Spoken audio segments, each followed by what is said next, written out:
به قسمت پنجم آموزش HTML با داکیومنتش خوش اومدید. تو این جلسه قراره با SVG و تگ هایی که مربوط به عکس میشن کار بکنیم و در آخرم 2 تا ترفند بال بهت میگم. پس تا آخر ویدیو همراه هم باش.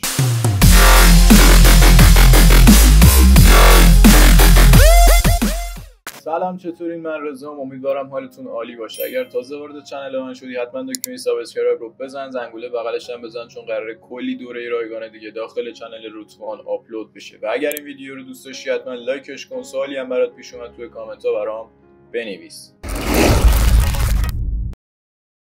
خب بریم سراغ تگ هایی که قراره تو این جلسه یاد بگیریم.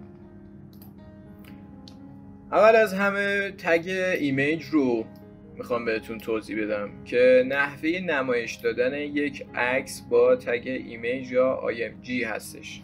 برای اینکه بخوایم یه عکس رو داخل حالا پروژمون بیاریم باید تگ IMG رو بنویسیم و اتریبیوت هایی که داره SRC هست و Alt که خیلی این دوتا مهمن و الزامی هن در واقع. حالا اینا چی هستن؟ SRC رو توی آی فریم فکر میکنم باهاش تقریبا آشنا شدید. برای اینه که آدرس اون عکس رو بهش بدین. حالا به چه صورت؟ میتونید به چند تا روش بهش آدرس بدین. یکی این که یه عکسی شما اینجا کپی بکنید، URLش رو، اون لینکش رو کپی کنید و بیارید بندازید داخل SRC. میبینید که اینجا نمایش داده میشه. و روش دیگه که میتونید آدرس دهی بکنید اینجوریه که شما یه عکسی داخل پروژهتون دارید اینجا و اسمش رو می نویسید. به عنوان مثال من یه عکس دانلود دارم اینجا، خودش هم تشخیص میده و وقتی یه عکس رو بزنم اسمش رو بنویسم میاره. ولی اگر داخل همین پوشه نباشه چی؟ مثلا یه چند تا عکس بیرون این پوشه هستش. باید برای اینکه دسترسی پیدا بکنیم به پوشه قبلی یه 2 نقطه اسلش بزنیم. میبینید که انگار که داریم یه مرحله میریم عقب، یه پوشه داریم میریم عقب و فایلایی که من اینجا دارم رو داره نشون میده. حالا ویدیویی که براتون ساختم، اون کدایی که دارم براتون میزنم و یه سری عکس که ما با این عکس ها کار داریم. مثلا آموزش HTML.jpg رو بزنم یا اسمش رو بنویسم کامل برای ما میاره. و آلت برای چه موضوعی هست؟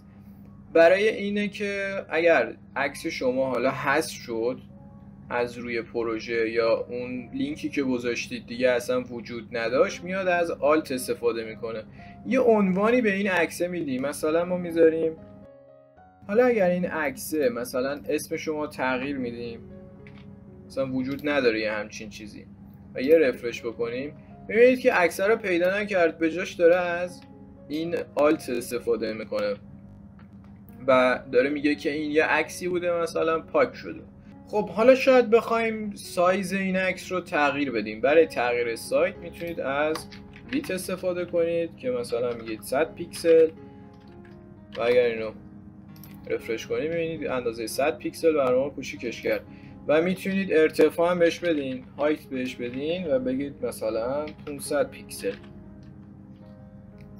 این هم رفرش کنید میبینید ارتفاعش تغییر کرد.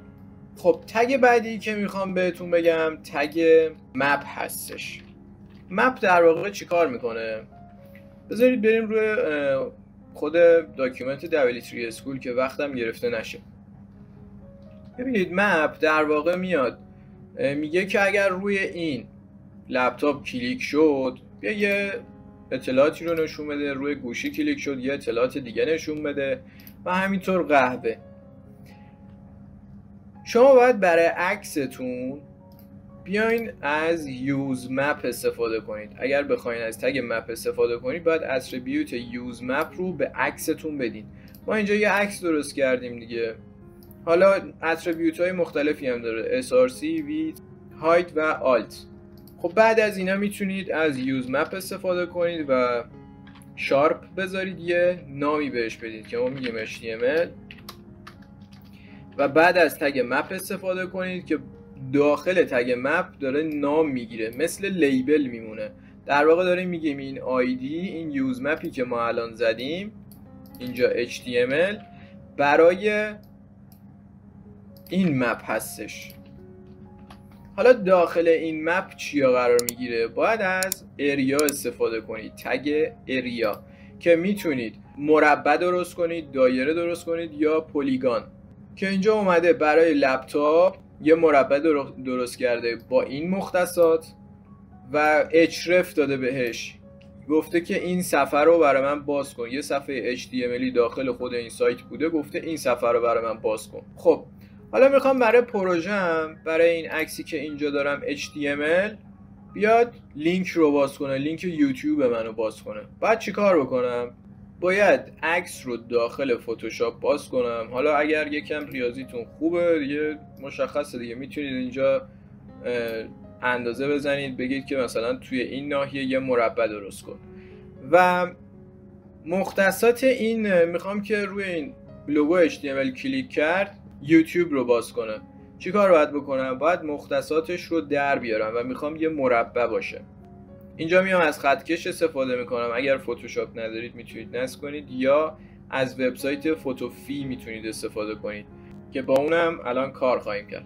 خطکش رو فعال کنید، با کنترل R میشه فعالش کنید و بعد اینجا مختصات رو که میبینید نوشته 300 پیکسل و از بالا اگر بیارم نوشته 271 پیکسل. یعنی اگر من بخوام یه مربع درست بکنم باید داخل مختصاتم، حالا برای اینکه یادمون نره، از این اری هم یه کپی بگیریم. میخوایم که یه مربع باشه، یه x و y میگیره و یه x و y دیگه که داره ذیل‌های مربع رو میگیره. خب 270 بود، اون یکی چند بود؟ 300 پیکسل. 300 پیکسل بود، 270 و مختصات بعدی اگر بخوام اینجا درست کنم 735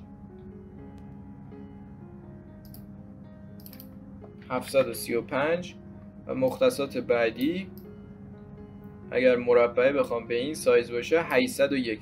در واقع میاد یه مربع به این سایز برای من درست میکنه. اینجا که سلکت کردم 801، آخری هم ایگرگش میشه 801. خب عکسی هم که میخوایم لود بکنه بهش گفتیم چیه؟ ویت و هایت رو برمیدارم که دیگه عکس سایزش اورجینال باشه و صفحه‌ای هم که میخوام برام باز بکنه میگم صفحه یوتیوب رو باز کنم. پیست توی href اتریبیوت href اینجا لینک یوتیوب رو بهش میدم. حالا بریم سراغ صفحه‌ای که درست کردیم. اینو بندازیم این گوشه و رفرش. ببینید اینجا وقتی من جاهای مختلف میرم هیچ اتفاقی نمیفته. روی موس حالت موس رو نگاه کنید، یه موس ساده است، یعنی انگار که دارم عکس رو سلکت میکنم. ولی به محض اینکه میام توی این محدوده نگاه کنید، همون محدوده‌ای که من گفته بودم یه حالت کلیک میگیره و چی داره باز میکنه؟ گوشه سمت چپ رو نگاه کنید، لینک یوتیوب رو زده. اگر روش کلیک هم بکنم میره یوتیوب رو باز میکنه. به این صورت میتونید از مپ استفاده کنید. حالا اگر میخواستین یه ناحیه دایره‌ای شکل رو در نظر بگیرین دیگه، داخل خود داکیومنت W3 اسکول اگر بیاین بخش مپ اینجا نوشته که اتریبیوتی که میتونید استفاده کنید. من اینجا رکتنگل گذاشتم، میتونید از پلیگان استفاده کنید، میتونید از دایره استفاده کنید که نوشته چه مختصاتی هم باید بهش بدین. حالا مثلا برای دایره یه طول و عرض میخواد و یه شعاع. لینک این صفحه که مربوط به تگ مپ میشه رو داخل دیسکریپشن میذارم، اگر خواستید میتونید بهش یه سری بزنید. تگ بعدی تگ کنوس هست و مربوط به جاوا اسکریپت میشه، پس ازش میگذریم. برای اینه که شما بخواید یه شکلی درست بکنید، مثلا میتونید یه پلیگان، یه مربع، یه دایره یا یه شکلی رو میخواین بسازین، با کنوس میشه. با کنوس خیلی کارا میشه کرده، من ساده توضیح دادم. میتونید مربع، مستطیل اینا درست کنید. میتونید یه چهره بکشید. من داخل یوتیوب دیده بودم که قبلا یه نفر با کنوس میاد یه چهره یه بازیگر رو میکشه. تگ بعدی فیگر هست. که در واقع میاد برای عکس شما کپشن در نظر میگیره. یعنی میخواین برای عکستون کپشن درست بکنید باید از فیگر استفاده کنید. خب من اینو کامنتش میکنم. خب من یه تگ فیگر درست میکنم. داخل تگ فیگر باید یک عکس بسازید که ما عکسی که قبلا ساختیم با تگ IMG اون رو اینجا داخلش کپی میکنیم. بعد دیگه احتیاجی به این یوز مپ هم نداریم و داخل فیگر باید از فیگر کپشن استفاده کنید یا فیگ کپشن که به این صورت میشه فیگ کپشن. و داخل این فیگ کپشن باید اون عنوان یا کپشنی که میخواین زیر عکس بخوره، دیدین توی کتابا یه عنوانی داره عکس ها، مثلا شکل 1 شکل 2 یه همچین چیزیه. و میبینید یه کپشنی انداخته زیر عکس هم یه توضیحاتی انداخته. تگ بعدی که میخوام بهتون بگم تگ پیکچر هست. پیکچر برای چی استفاده میشه؟ برای اینکه شما یه عکس رو نشون بدید اما با یه خاصیت جدید، یعنی با یه اتریبیوت جدید. در واقع شما میتونید داخل پیکچر مشخص کنید که وقتی با گوشی وارد شد چه عکسی نشون بده، اگر داخل مثلا سیستم بود چه عکسی نشون بده و اگر داخل تبلت بود مثلا چه عکسی نشون بده. میتونید سایز رو مشخص بکنید.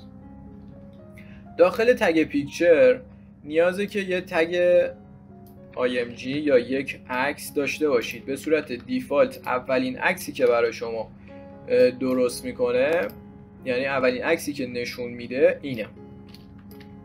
اولویت با تگ ایمیج هست و بعد باید داخل این تگ پیکچر از سورس استفاده کنید. خاصیت سورس چیاست؟ یه بخش مدیا داره و یه بخش src set داره. خب اول آدرس عکس رو اینجا میذارم به عنوان مثال download.png که اینجا داخل پروژه‌مون داریم و یه کپی از این بگیریم. میگیم که عکس بعدی هم مثلا برای گوشی نقشه راهمون باشه. خب حالا چطوری بهش بگیم که برای گوشی یا تبلت کدوم رو نشون بده؟ داخل مدیا باید سایز رو مشخص بکنید. به چه صورت؟ یه پرانتز باز میکنید اینجا و داخلش می‌نویسید مین ویت و جلوش اون سایز رو میدین، مثلا سایز 650 پیکسل. میگه که در واقع اگر مینیمم سایزی که حالا اون سیستمی که وارد شد، حالا اون گوشی که وارد شد 650 پیکسل بود حداقل، بیا این عکس رو نشون بده. و اگر 465 پیکسل بود که میشه کوچیکتر، یعنی گوشی هایی که مدل پایینتر و کوچیکتر هستن، بیا این یکی عکس رو نشون بده. خب اینو ذخیره کنیم و بریم سراغ پروژه. ببینید که داره اینجا به من یه عکسی نشون میده. البته نمیدونم چرا این HTML مون رو نمیاره، این HTML5 که اینجا ساختیم فقط داره آلت رو برامون میاره. که حالا برای اینکه مشکلی پیش نیاد من این رو داخل خود W3 School بهتون نشون میدم. اگر تگ پیکچر رو باز کنیم و بیایم اینجا ترای ایت رو بزنیم، یه عکسی داره نشون میده به ما. و اگر من این رو بیام سایزش رو تغییر بدم به گوشی، میبینید عکس تغییر کرد و 650 پیکسل که میشه دوباره عکس تغییر میکنه، بزرگتر که میشه این IMG رو برای ما میاره.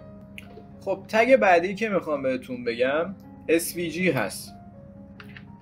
SVG در واقع میتونید باهاش اشکال یا عکس هایی تولید بکنید که کیفیتشون اصلا پایین نمیاد. تو جلسه قبلم که گفتم وکتور دانلود بکنید گفتم SVG دانلود بکنید به چه صورته. خب اگر بخواین یه دایره با SVG بسازین به عنوان مثال، اول باید SVG رو تگ SVG رو باز کنید و داخل تگ SVG و داخلش باید از تگ مثلا سایکل استفاده کنید. ولی خب مشکلی که هست VS Code میاد تگ رو میبنده که اصلا احتیاجی نیست ببندین، فقط باید داخل این یه اسلش بندازید، یعنی احتیاجی نیست دوباره این تگ رو بنویسید. و چیزایی که باید بهش بدین SX هست که مختصات حالا طول و عرضش رو باید در نظر بگیرید. SY هست و یه شو باید بهش بدین. خب ببینید که یه دایره اینجا بر من ساخت. SX و SY اون هم مختصات و هم طول و عرض رو داره در نظر میگیره و یه شعاعی داره که اندازه اون دایره میشه و بعد میتونید داخلش استروک بدید که رنگش میشه مثلا گرین، سبزش میکنیم. میتونید از استروک ویت استفاده کنید. استروک ویت یعنی قطر حالا اون بوردر یا خطی که قراره دور دایره بندازه. و میتونید از فیل استفاده کنید برای رنگ داخلش. خب استروک ها رو نیاورد، چرا؟ چون فکر میکنم اینجا یه ای کم گذاشته. میبینید که اینجا برای ما یه دایره کشید که اگر اینو زوم بکنیم هر چقدر، الان که دیگه بیشتر از این نمیشه، دیگه زوم 500، هر چقدر این رو زوم بکنید کیفیتش اصلا نمیریزه.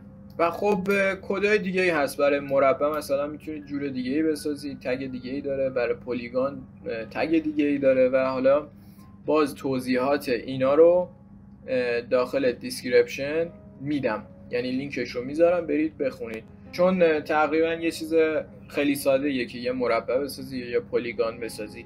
میخوام از این مبحث مربع و پلیگان بگذریم، یه چیز حرفه‌ای تر بهتون یاد بدم از SVG. شما میتونید برای SVG بیاین یک عکس رو مثلا تبدیل کنید به یک SVG. اگر داخل گوگل سرچ کنید که کانورتر SVG ایمیج تو SVG یه همچین چیزی اگر سرچ بکنید میبینید سایت های زیادی میاره که میتونید از طریق اینا یه عکس بهش بدین و میاد برای شما اون عکس رو به SVG تبدیل میکنه. یا اگر خواستین یک SVG خودتون بسازید میتونید از این وبسایت استفاده کنید که حالت فتوشاپ داره و فکر میکنم رایگان هم هست. میتونید هر چیزی که خواستید اینجا خودتون بکشید و کد SVGش رو بهتون میده. یا میتونید از وبسایت کانوا استفاده کنید که اینجا هم یه سری بهتون تمپلیت یا قالب‌های آماده میده که میتونید اینجوری بسازید و بعد کد SVGش رو بگیرید. و تو یکی وبسایت هم همینطور مدیا مودیفایر، اگر بیاین میتونید باز دوباره حالت فتوشاپ بهتون یه ابزاری میده حالت فتوشاپ و میتونید اونجا SVG خودتون رو بسازید و کدش رو بگیرید. و یه راه ساده تر اگر بخوام بهتون بگم اینه که با خود فتوشاپ کار بکنید و SVG تون رو بسازید. حالا من فتوشاپ رو باز کنم. به جز فتوشاپ میتونید اگر ندارید از فوتوفی هم استفاده کنید که قبل‌تر هم بهتون گفتم اگر داخل گوگل سرچ بکنید فوتوفی هم برای گوشی میشه استفاده کرد هم داخل سیستم. یک فتوشاپ آنلاینه، اگر بلد باشید با فتوشاپ کار کنید این هم براتون راحته و مثل فتوشاپ میمونه. اینجا یه پروژه میسازید، حالا یه سری قالب هم داره، رو هر کدوم هم کلیک کنید براتون باز میشه، یا اینجا میتونید سایزش رو بزنید و براتون میسازه که میبینید یه فتوشاپ کاملا آنلاینه. حالا از این بگذریم وارد همون فتوشاپ خودمون بشیم.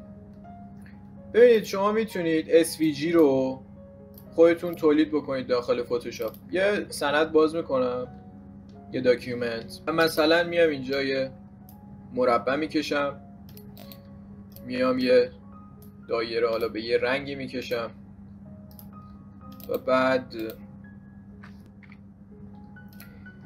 اینجا میام یه فلش میکشم و باید اینا رو مرجش بکنید. اگر لایه‌هاتون زیاد بود باید مرجش بکنید، یعنی یکی بکنید. اگر نه یک لایه بیشتر نداشتید که روی همون راست کلیک کنید و اینجا نوشته کپی SVG، یعنی اون کد رو بهتون میده. ببینید الان اینا رو من مثلا میخوام یه شکلی اینجا تولید کردم، ساختم و میخوام اینو SVGش کنم. اینا رو همه رو باید مرجش بکنم، یعنی یکی بشن و بعد بیام اینجا کپی SVG بزنم. حالا بیام داخل پروژم و داخل کدام این کد رو اینجا پیستش بکنم، میبینید یه کد SVG برای من ساخته، خودش اتوماتیک مثلا یه طول و عرضی داده، یه مختصاتی داره. و اگر بریم این رو ببینیم الان چه اتفاقی افتاده، اومده اون شکلی که من درست کرده بودم رو ساخته و کد SVGش رو بهم داده. حالا اگر خواستید میتونید از عکس استفاده کنید. مثلا شما یه عکسی داخل فتوشاپ درست میکنید، فتوشاپ کردین، ادیتش کردین و اون رو میایید SVGش رو میگیرید. یا اون وبسایتی که جلسه پیش بهتون گفتم، آندرا، اینجا اگر SVG بگیرین میبینید یه فایلی بهتون میده که این فایل رو اگر باز کنید یه کد SVG داخلشه. هم میتونید از کدش استفاده کنید، همین که این فایل رو صدا بزنید داخل پروژه هاتون. حالا به چه صورت؟ با تگ ایمیج به راحتی میتونید اینجا خب اینا رو کامنت کنیم. درسته که SVGه ولی فایلش رو اگر با تگ ایمیج صدا بزنید براتون باز میشه. اینجا من آوردم اون فایل رو انداختم اینجا و اگر اسم فایل رو صدا بزنم و برم سراغ پروژه هم میبینید که داره عکس رو برای من لود میکنه تو این بخش. حالا میتونم یه سایزی هم بهش بدم. میبینید SVGه و گفتم SVG ها هیچ وقت کیفیتشون نمیفته. الان من هر چقدر اینو زوم بکنم، VS کد رو داشتیم زوم میکردیم، این رو اگر من زوم بکنم و بیام این سمت میبینید اصلا کیفیتش نمیریزه، ولی عکس اگر باشه کیفیتش قطعا میریزه. بذارید یه عکس هم بیاریم ببینید به چه صورته.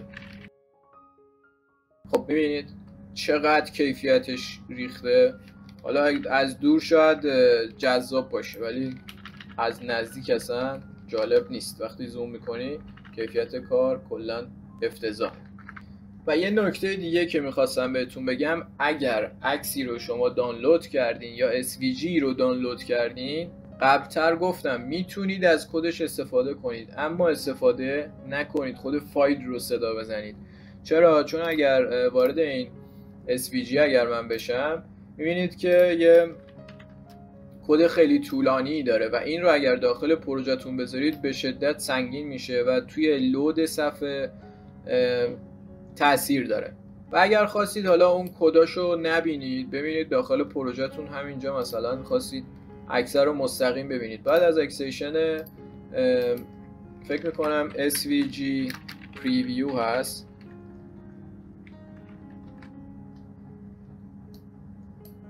درست SVG پریویو، اگر اینو دانلودش کنید یا این یکی رو دانلود بکنید دیگه احتیاجی نیستش بیاین این رو داخل مرورگر بندازید و ببینید چه عکسیه.